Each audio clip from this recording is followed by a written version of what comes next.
आगा साहब की हरकत देखी, डॉक्टर साहिबा के सामने जलील करके रख दिया मुझे। खामोश हो जाइए, खुदा के वास्ते खामोश हो जाइए। तुमने तो अपनी बेटी के लिए कुछ नहीं किया, डॉक्टर का शुक्रगुजार होना चाहिए। किरण कहाँ है?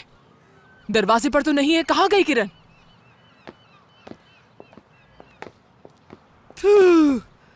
तो उसे भगा दिया तुमने?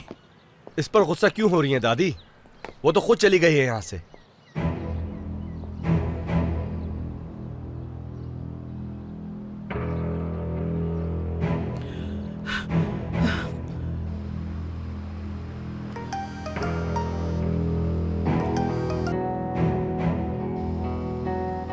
नहीं जाऊंगी,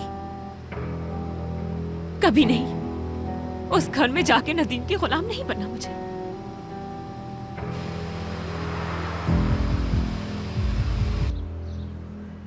शाबाश है तुम पर। दादी मुझ पर क्यों गुस्सा हो रही है? मैंने क्या किया है? हम बातें करते हुए गार्डन की तरफ जा रहे थे कि वो अचानक से भाग गई और टैक्सी में बैठकर चली गई यहाँ से। हाँ, यकीनन तुम्हारी वजह से गई होगी। जरूर कुछ उल्टा सीधा कह दिया होगा तुमने उससे। ठीक है बेटा, अच्छा कोई बात नहीं, अंदर आ जाओ और डॉक्टर से बात करो। इंतजार करवाना ठीक नहीं, बता देना कि किरण जा चुकी है।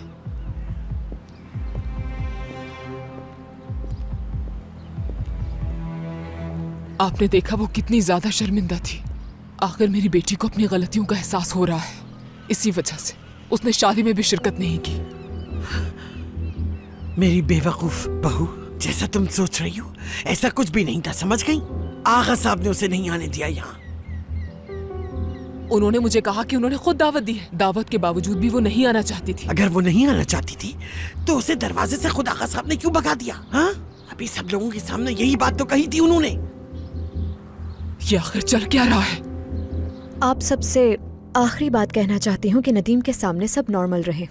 उसे ये एहसास दिलाते रहें कि आप लोग ही उसकी फैमिली हैं और उसे बहुत ज़्यादा प्यार करते हैं, क्योंकि उसे आप लोगों के प्यार की बहुत ज़रूरत है। वैसे बेफिक्र हो जाइए आप, नदीम को अगर किसी चीज़ की ज़रूरत पड़ी तो मैं मदद कर दूंगी।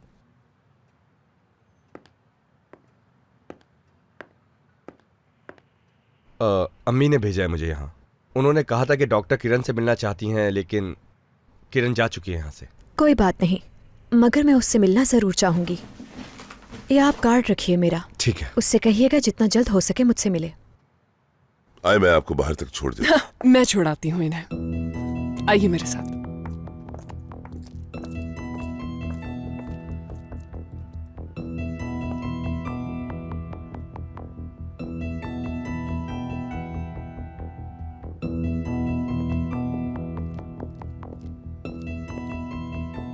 मुझे कुछ जरूरी चीजों के बारे में बात करनी है आगा साहब।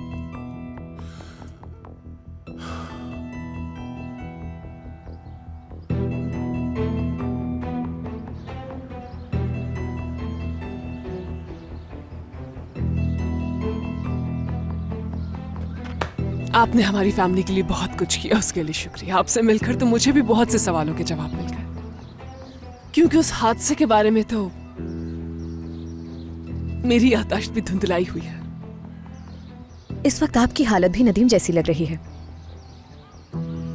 मगर फिर भी मुझे यकीन नहीं आ रहा है कि उसकी जिंदगी में इतना बड़ा हादसा हुआ था। ये कैसे मुमकिन है कि उसने आपको नहीं बताया, और ये कैसे मुमकिन है कि वो भूल गया?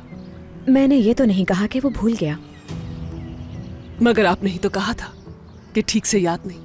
हाँ, बिल्कुल यही बात है। उसकी जिंदगी में कुछ खला है। हम यकीन से तो नहीं कह सकते कि वो खला कब और कैसे पूरी हो जाए। उसकी माजी की यादें काफी धुंधली हैं, लेकिन इसका मतलब हरगिज़ ये नहीं कि वो वक्त के साथ सब कुछ भूल जाएगा।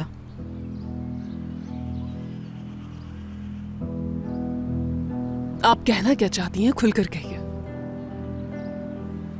मतलब धूल कभी भी छट सकती है।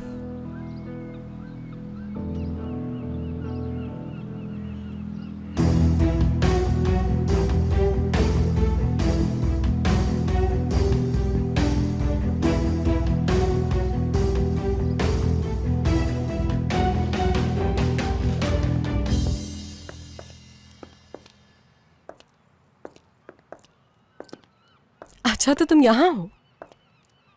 हाँ। मुझे ये कार्ड अम्मी को देना था, लेकिन वो तुम्हारे पापा के साथ चली गई। ओह अच्छा। अच्छा ठीक है ना, इंतजार कर रहा था यहाँ। किसका इंतजार था? क्या बात करना चाहते थे? हाँ ऐसा ही है।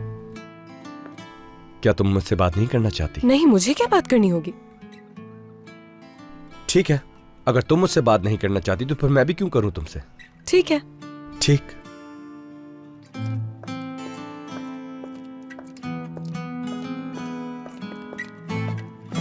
प्लीज बैठिए। सच तो यह है कि मैं भी आपसे बात करना चाहता था, लेकिन नदीम मेरे भतीजे ने, मेरे बहादुर बेटे ने अचानक शादी में आकर सबको हैरान कर दिया और मैं भूल गया कि हमें जान और जैमरे के बारे में बात करनी थी। मेरे जहन में कुछ बातें जरूर हैं, मगर मैं चाहता हूं कि हम कुछ वक्त दें उन्हें। हम उन्हें अकेला छोड़ देते हैं और फिर देखते हैं क्या होता है। ठीक है, हम उन्हें ऐसे ही छोड़ देते हैं, लेकिन आप मुझे ये बताइए कि मेरी छोटी बेटी का पीछा कब छोड़ेंगे आप आगा साहब? आपने मुझसे साफ झूठ बोला, मुझसे कहा कि वो अपनी मर्जी से शादी में नहीं आई, लेकिन मुझे अब अंदाजा हुआ कि आपने तो उसके इस घर में दाखिले पर पाबंदी लगाई हुई है। मेरा मतलब है अब उसका शौहर वापस आ चुका है, क्या उसका इतना भी हक नहीं कि वो अपने शौहर का चेहरा देख सके? देखिए, बहुत जल्द उन दोनों का बच्चा पैदा होने वाला है। अगर उस पर कोई इस घर के दरवाजे बंद करना चाहता है तो वो आप नहीं हैं। आप इस तरह हाकिम नहीं बन सकते आगा साहब, उसके शौहर को फैसला करने दें। सहर साहबा, आपसे और आपकी बेटी से कुछ नहीं कहना। वो मेरे घर और मेरी नजरों से उस वक्त तक दूर रहेगी जब तक वो बच्चा इस दुनिया में नहीं आ जाता, और ना ही मेरे भतीजे के नजदीक आएगी। आप रुक क्यों गए? बात मुकम्मल करें। हाँ, मैं मजीद कुछ नहीं कहना चाहता आपसे। मैंने जो कहना था कह दिए, बस ये बात यहीं खत्म हो गई। आगा साहब, अब भी कुछ है जो छुपा रहे हैं आप मुझसे? अब भी कुछ ऐसा है जो आप जानते हैं और उसकी सजा दे रहे हैं उसे? बताना पसंद करेंगे मुझे? सहर साहबा, चाहिए। आपकी बेटी के मसले के अलावा मेरे पास और 10,000 काम है। चाहिए।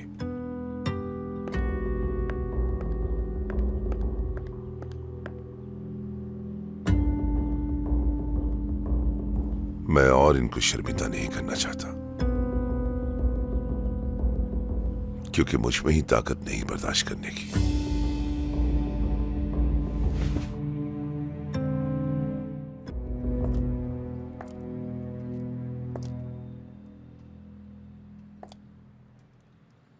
कुछ ज्यादा ही परेशान हो रहे हो। यही सोच रहे हो ना कि नदीम को क्या कुछ याद होगा?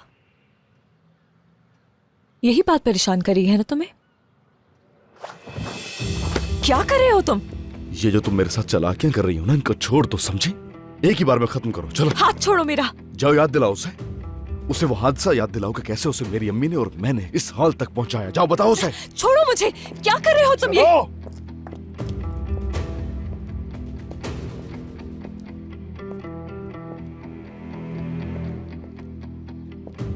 क्या हो रही है? कुछ नहीं आगा साहब।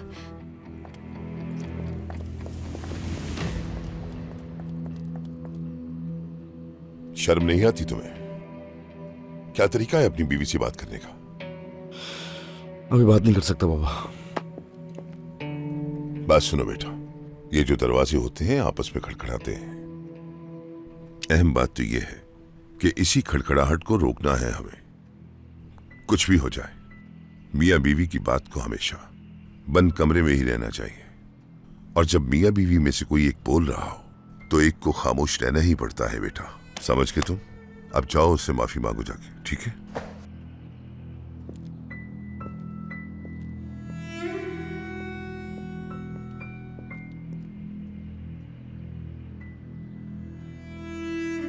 सोच लो जैमरे, ये सब बर्दाश्त करना होगा तुम्हें, क्योंकि ये सब इसी तरह चलता रहेगा।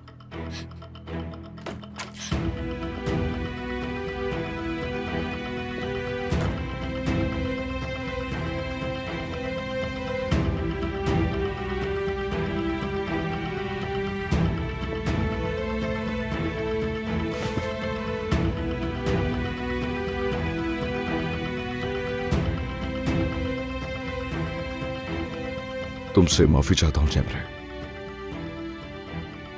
तुम सही थी, मैं डरा हुआ।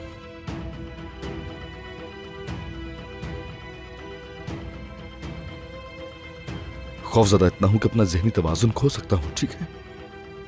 क्योंकि मेरी जिंदगी भी किसी और के रहमो करम पे है।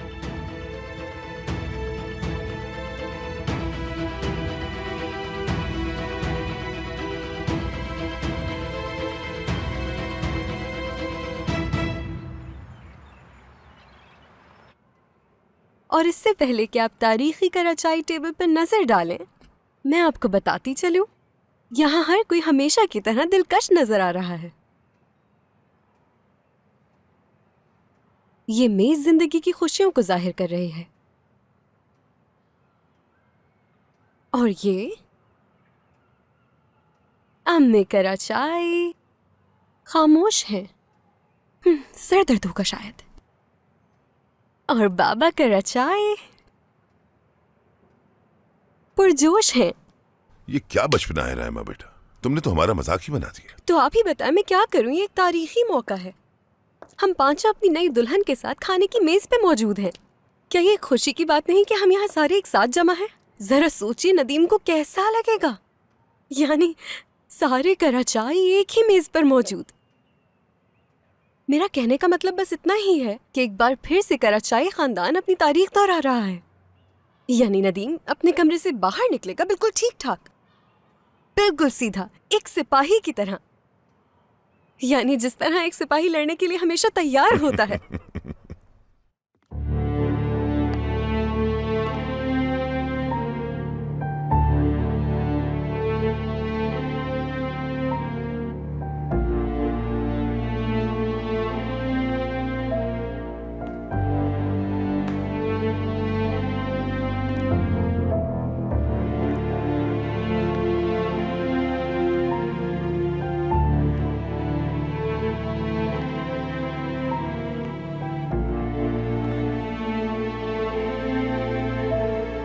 वो इस तरह चलेगा जैसे गोलियां बरसा रहा हो और अपने कदमों को जमा लेगा।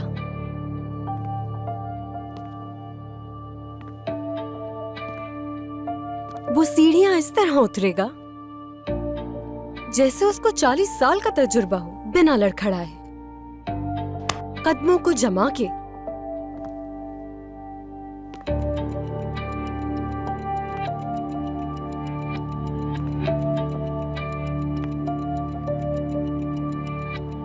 वो किसी बच्चे की तरह नहीं, बल्कि उन सीढ़ियों को झंझोड़ता हुआ नीचे उतरेगा। और वो ऐसा जरूर करेगा, वो अपने कदमों पे चलता हुआ खुद से यहाँ आके बैठेगा हमारे दरमियान, इन्हीं कुर्सियों में से किसी एक पर। सोचिए जरा, जब वो आखिरी बार इन कुर्सियों पे बैठा था तब वो सिर्फ एक छोटा सा बच्चा था, और आज वो खुद यहाँ अपने कदमों पर आएगा। मुझे तो बिल्कुल यकीन नहीं आ रहा, इतनी खुशी हो रही है कि मैं क्या बताऊँ आपको। ये देखिए जरा, ये देखिए, मेरे रोंगटे खड़े हो गए हैं इस बात पर। क्या आप लोगों को महसूस नहीं बस हो रहा? बस बस रहमा, अब बहुत हो गया बेटा। मैं तुम सबको फिर से बता रहा हूँ, हमें वो हरगिज नहीं भूलना जो डॉक्टर ने बताया था। समझ रहे हो ना मेरी बात? उसके सामने हमें पुरस्कून रहना है जैसे कुछ हुआ ही नहीं हो, समझे? खास तौर पे तुम्हें समझा रहा हूँ रहमा। ठीक है। बेशक हमें अपने जज्बातों को काबू रखना है, लेकिन खुशी को हरगिज नहीं।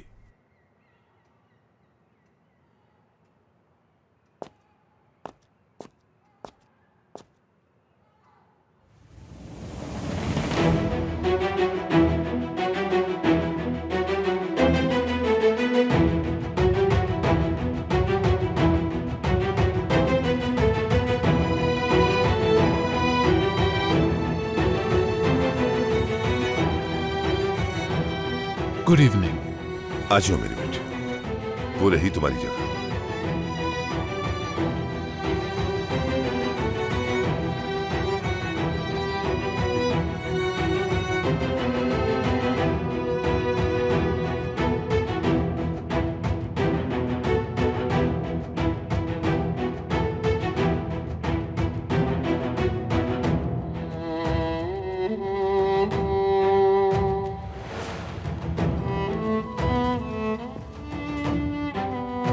Hello everyone. ये क्या कर रही हो तुम? मैंने बताया था ना कि नदीम हमेशा अपने कमरे में ही खाना खाता है। दरअसल मैं आपसे ये कहने वाली थी कि इसकी जहनी तवाजुन के लिए ठीक नहीं है, मगर आप चली गई।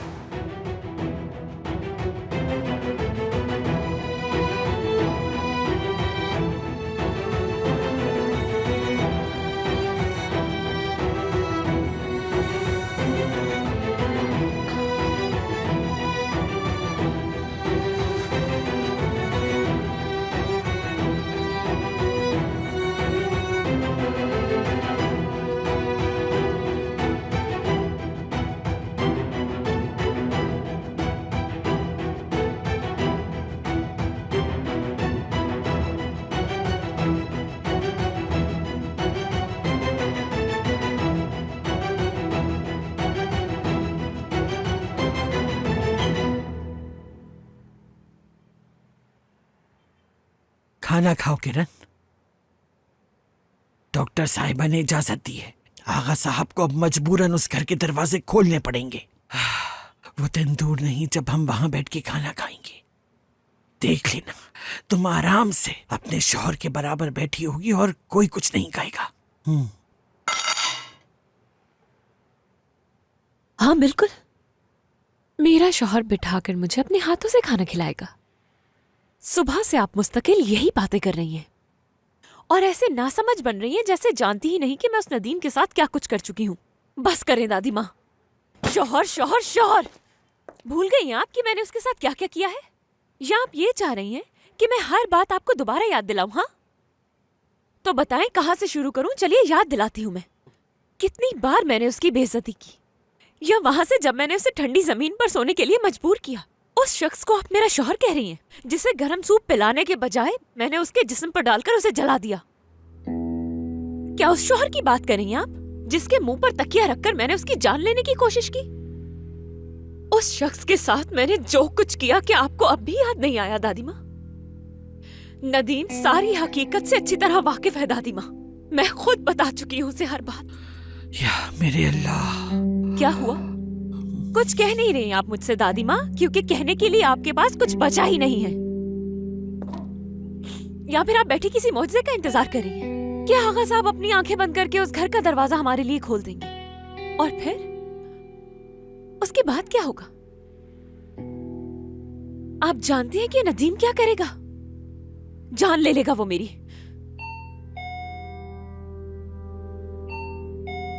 सहर होगी। उसने कहा था कि रात को खाने की बात आएगी। मुझे अभी अम्मी से कोई बात नहीं करनी, उनके सामने नहीं आना चाहती मैं। आप उनसे कह दें किरण सो चुकी है, मैं जा रही हूँ सोने।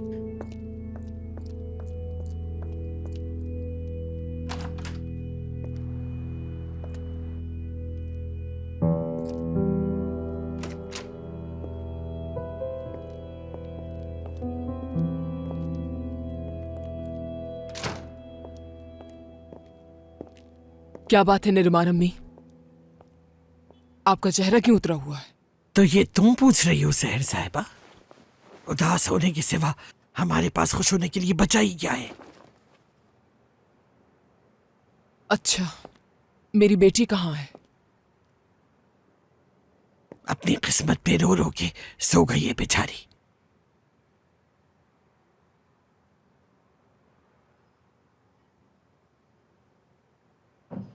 तो उसने नींद की हालत में आपके साथ खाना कैसे खा लिया? मुझे तो हैरत है कि इतनी आसानी से इतने झूठ कैसे बोल लेती हैं आप। बात सुनो सहर, वो बहुत बुरे हाल में है। वो तुम्हारी बेटी है, कोई दुश्मन नहीं है। तुम्हें तो उसके हक के लिए लड़ना चाहिए, उसका साथ देना चाहिए। तुम्हारी बेटी जिस हाल में है, इस हालत में उसका यूं परेशान रहना सही नहीं है। मैं अपनी बेटी के साथ ही खड़ी हूँ। जब तक वो सच्ची है मैं उसके साथ रहूंगी। गलत हुई तो मुखालिफ खड़ी होंगी मैं। अच्छा, तो हमें अभी ये कैसे पता चलेगा कि तुम उसके साथ खड़ी हो या उसके खिलाफ? हक पर है तो साथ खड़ी हूं मैं उसके। यहां अपनी बेटी को समझने और उसकी मदद करने के लिए आई हूं मैं। आप इस मामले से दूर रहिए।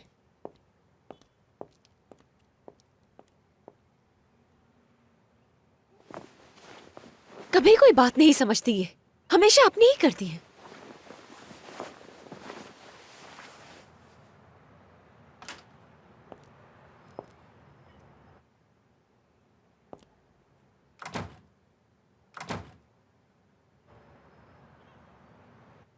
मैं जानती हूं कि तुम जाग रही हो। ड्रामा मत करो।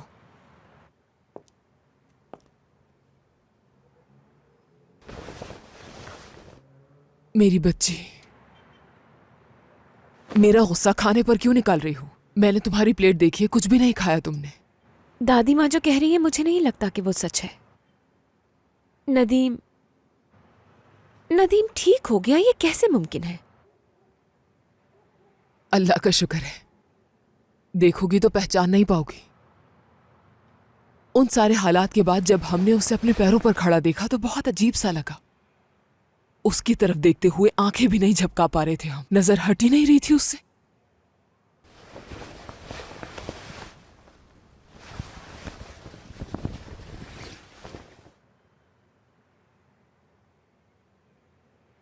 तुम बहुत ज्यादा शर्मिंदा हो ना? तुम पछता रही हो ना? अब पछताने का कोई फायदा नहीं है अम्मी। मुझसे और तुमसे पहले, यहां तक कि आगा साहब से भी पहले, तुम्हारा शौहर फैसला करेगा। तुम मां बनने वाली हो किरण। तुम्हारे पास पूरा हक है कि तुम अपने शौहर के सामने जाओ और उससे अपने किए की माफी मांगो। और इस सब में मैं तुम्हारे साथ खड़ी रहूंगी, इस शर्त पर कि तुमने कोई और कसूर ना किया हो जिसका मुझे इल्म नहीं। इसके अलावा तुम्हारी कोई और खता तो नहीं मालूम आगा साहब को जो मैं नहीं जानती?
नौरीन,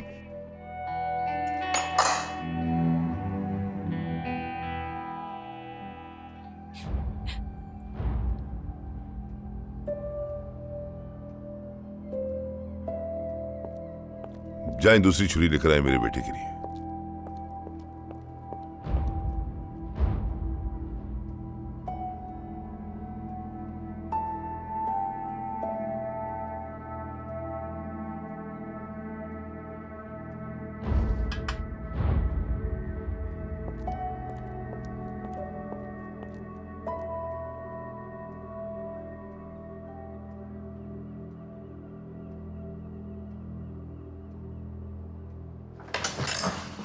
नदीम बेटा,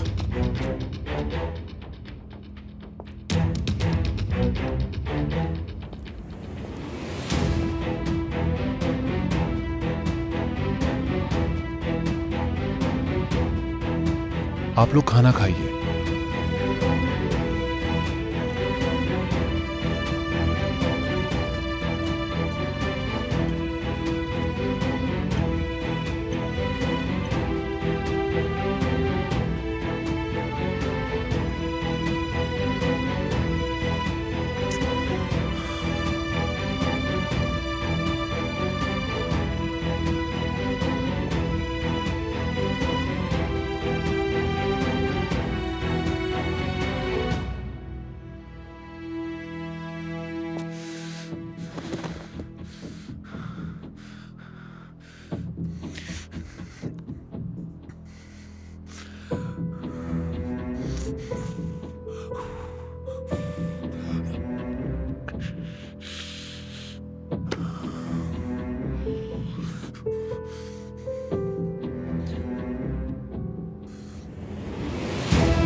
किरण, ऐसा मत करो मेरी बच्ची, यहाँ मत खड़ी हो, अंदर आ जाओ। चलो, तुम्हें ठंड लग जाएगी और अगर तुम बीमार हुई तो बच्चा भी। अगर अपना ख्याल नहीं है तो कम से कम। मैं अपने बच्चे का ख्याल रख सकती हूँ, ठीक है? आपको इसकी फिक्र करने की जरूरत नहीं, बल्कि किसी को भी इसकी फिक्र करने की जरूरत नहीं है। मैं नहीं चाहती कि कोई इसकी फिक्र करे, ना ही कोई बात करे इसके बारे में।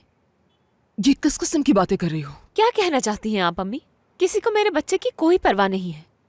मेरे बच्चे के लिए मैं अकेली काफी हूँ, मुझे किसी की जरूरत नहीं।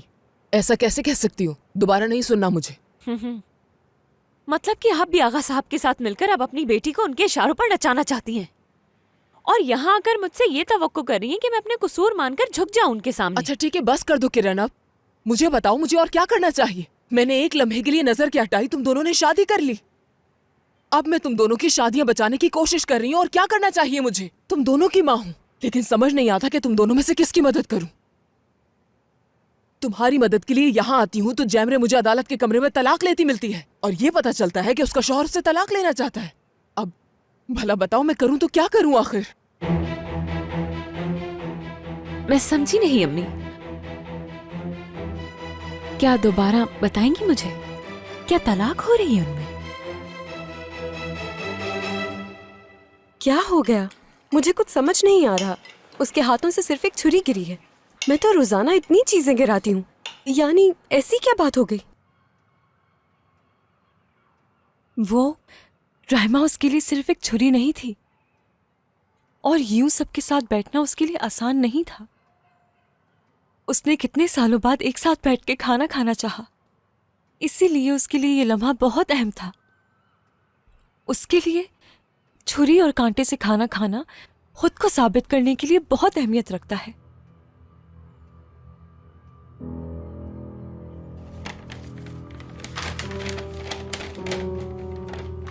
वो चाहता है कि वो भी हमारी तरह हमारे साथ बैठ के खाना खाए। उसके लिए ये कोई एहसास से कम नहीं था, इसीलिए ये चीज उसके लिए बहुत अहमियत रखती है।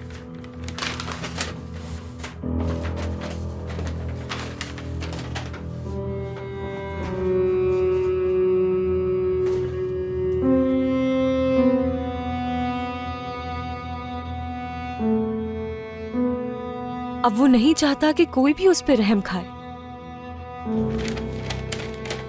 वो चाहता है कि वो भी हर वो काम करे जो कोई आम इंसान करता है, इसलिए खुद को साबित करने की हर मुमकिन कोशिश करता है वो।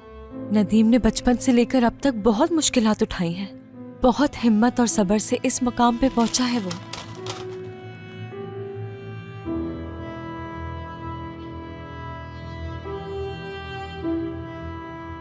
सिर्फ उसके हाथ से एक छुरी नहीं गिरी थी, बल्कि उसका एतमाद टूट गया था।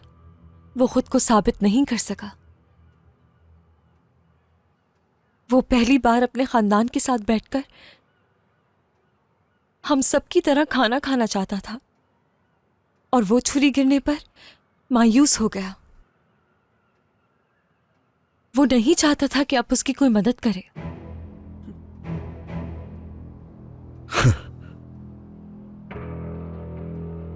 बहुत माजरत चाहता हूं मैं जैमरे।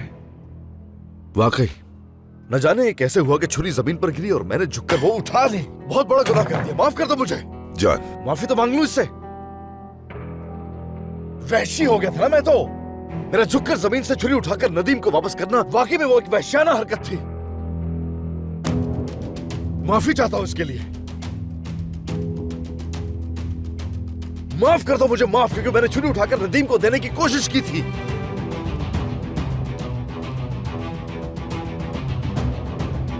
तुमने सबूत दे दिया हमें एक अच्छी बीवी होने का।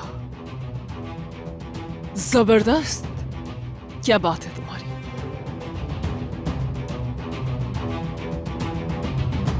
जान तो बहुत पहले ही मुझे इस बारे में बता चुका था, मगर वो जिद्दी जैमरे उससे तलाक लेना ही नहीं चाहती थी। अम्मी, आपको यकीन है ना कि आपने कोई ख्वाब नहीं देखा? मुझे जो नजर आया वो मैंने बता दिया। ये बात मैंने आगा साहब को बताई थी, तभी हमने उस तकरीब का एहतमाम किया। अच्छा, तो वो तकरीब उनकी शादी को बचाने के लिए की गई थी, है ना? देखो मेरी बच्ची, खुदा के लिए सब्र करो, समझ रही हो ना? मैं एक माँ की हैसियत से कसम खाकर कहती हूँ, मेरी नजरें तुम्हारे शौहर पर ही हैं। जिस लम्हे मुझे लगेगा कि वो तैयार है, मैं खुद तुम्हें सामने लेके जाऊंगी उससे माफी मांगने का पूरा मौका दूंगी मैं तुम्हें। चाहे कोई भी मेरे रास्ते में आए, नहीं रोक पाएगा। समझ रही हो ना? भरोसा करो।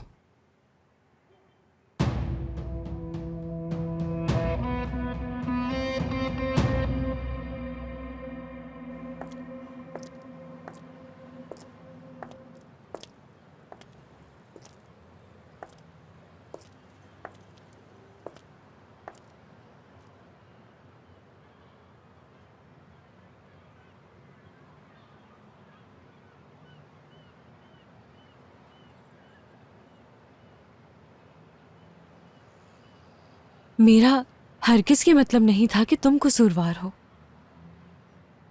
और मैं भी ये रवैया इख्तियार नहीं करना चाहता था।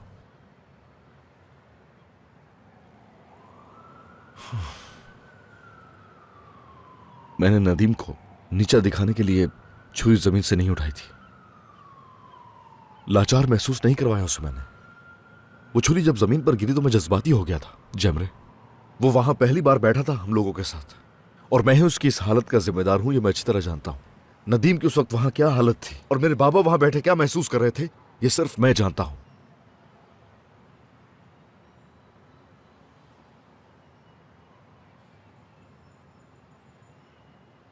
नदीम का ये मुश्किल वक्त है। तुम और मैं भी इन्हीं हालात से गुजर रहे हैं। इस घर में मौजूद हर शख्स के लिए एक नए दौर का आगाज है, और इसलिए हमें सही क्या है, गलत क्या है, हम सबको समझना होगा। हर मुश्किल से भी गुजरना होगा। मैं लोगों की मुश्किलों में इजाफा नहीं करना चाहता हूं, लेकिन यह भी नहीं जानता हूं कि मैं क्या करूं जैमरे।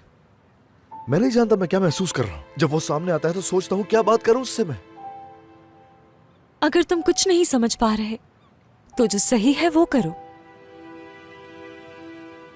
तो वो क्या है जो सही होगा? जो तुम्हें ठीक लगे वो, जिस काम के लिए तुम्हारा दिल मुतमईन हो, चाहे फिर उसमें कितनी मुश्किल क्यों ना हो।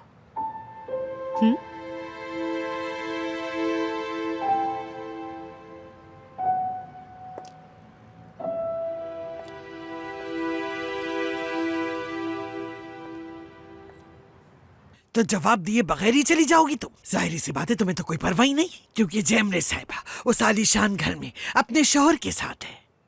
तुम्हें किरण के मुस्तकबिल का जरा भी ख्याल है? कुछ नहीं कहना मुझे, कोई बात नहीं करनी। भागो भागो यहाँ से। मुंह छुपा के भागना ही था तो यहाँ क्यों आई? मैं यहाँ अपनी बेटी से बात करने आई थी और वो मैंने कर ली। मेरे लिए काफी है। अब मैं मुतमईन हूं। इस पर नदीम की डॉक्टर का फोन नंबर और पता लिखा है। किरण की कॉल का इंतजार करेंगी वो।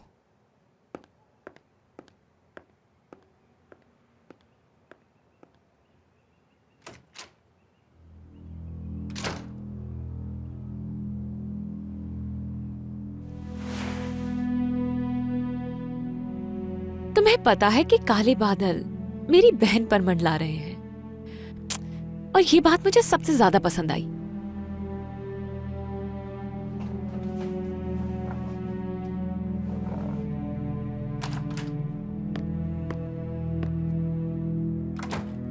वाह क्या कहने, शर्म आनी चाहिए तुम्हें। यहाँ बैठी बाल बना रही हो। शर्म की क्या बात है? और आप खड़ी खड़ी मेरा मुंह क्या देख रही हैं? मैं क्या कह रही हूँ तुम ये जानती हो। ऐसा क्या हो गया आखिर? तुम्हारी माँ के जाते ही तुम्हारा चेहरा खिल उठा। ऐसी क्या बात हुई है तुम दोनों के दरमियान, जरा बताओ मुझे। हाथ पकड़िए। एक बहुत ही जबरदस्त खबर है आपके लिए। फौरन उस घर में जाने की तैयारी शुरू कर दे, फौरन।